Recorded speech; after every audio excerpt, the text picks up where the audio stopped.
तो episode number 4, मानो या ना मानो लेकिन मार्वल की सारी वेब सीरीज के 4th एपिसोड में हमेशा कुछ ना कुछ तो इंटरेस्टिंग देखने को मिलता है।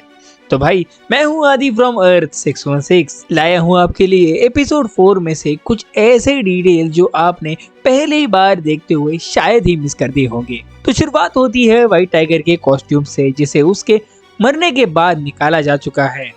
वो एग्जामिनर मैट को बताता है कि छानबीन के दौरान वहां पर कोई भी बुलेट का कवर नहीं मिला है और इसी दौरान वहां पर हेक्टर की भतीजी भी आ जाती है, जिसे हमने पिछले एपिसोड में कोर्ट में देखा था, जिसका नाम है एंजेला डेल टोरो। हेक्टर की कॉमिक में 2 बहनें हैं, एक एवा अयाला और दूसरी अवेल्डा अयाला, और एंजेला अवेल्डा की ही बेटी है।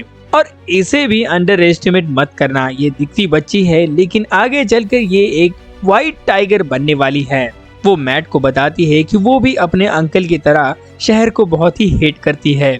उसके बाद हमें मार्वल का एक विलन देखने को मिलता है जिसका नाम है मूस, MUSE मूस, जो एक सीरियल किलर है और इसे लोगों के खून से आर्ट बनाने का शौक है।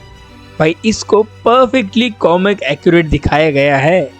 इसके बाद हमें देखने को मिलता है कि किंगपिन का असिस्टेंट और बीबी की रिपोर्टर एक बार में दारू पी रहे होते हैं और जब वो बाहर आते हैं तभी हम यहाँ वॉल पर एक मूस ने बनाई हुई कारीगिरी को देख सकते हैं, उसके आर्ट को देख सकते हैं जिसने व्हाइट टाइगर के मरने के बाद इसे बनाया है। बंदा अच्छा है या नहीं समझ नहीं आ रहा भाई। खैर आगे बढ़ते हैं। वही दूसरी तरफ किंगपिन और वेनेसा का साइकेट्रिस्ट के पास दूसरा सेशन चल रहा होता है, जहां पर वेनेसा बताती है कि उसका एक एडम नाम के बंदे के साथ अफेयर चल रहा था। इसी बीच मैट को एक छोटा चोरी वाला केस मिल जाता है जिसमें इस बंदे का खाना खाने की चीज पर चोरी का इल्जाम है। मैट इसी तरह रिक्वेस्ट करके उसकी सजा कम करता है, लगभग 10 दिन की जेल।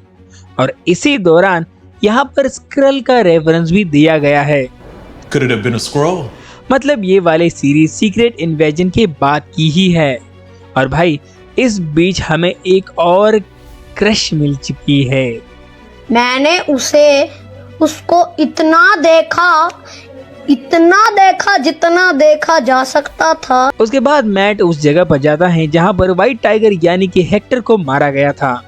थोड़ा बहुत ढूंढने के बाद उसे आखिरकार वो बुलेट का कवर मिल जाता है कि उस पर अपने पनिशर का लोगो है। मैट बिना कुछ सोचे समझे फ्रैंक यानी कि पनिशर को मिलने चले जाता है। वहां पर जाते ही उसे समझ आता है कि पनिशर अब पहले से भी ज्यादा सटक गया है। मैट उसे वही बुलेट का कवर दिखाता है। फ्रैंक कहता है, लगता है मेरे फैंस कुछ ज्यादा ही बढ़ चुके हैं। मैट उससे कहता है कि तुम मेरी मदद कर सकते हो कातिल को ढूंढने के लिए, लेकिन फ्रैंक मना कर देता है। और आखिर में मैट अपने डेयरडेविल के रोल में आने के लिए तैयारी शुरू कर देता है। और दूसरी तरफ विल्सन फिस्क भी अपने पुराने रूप में आ चुका है। वो उस एडम को, मतलब जो वेनेसा का पसंदी था, उसको उठाकर टॉर्चर करने लगता है। वही दूसरी तरफ मैट अपने सूट का कलेक्शन भी दिखाता है अपने आप को। उसके पास 5 अलग अलग कलर के सूट है। पता नहीं भाई ये तो अंधा है, राइट?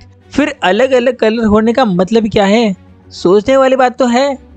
और यही होता है एपिसोड खत्म। अगर वीडियो यहाँ तक देखी हो तो चैनल को लाइक और सब्सक्राइब करते हुए जाओ ताकि अगले एपिसोड की जानकारी, डिटेल्स, ब्रेकडाउन सब कुछ दे सको।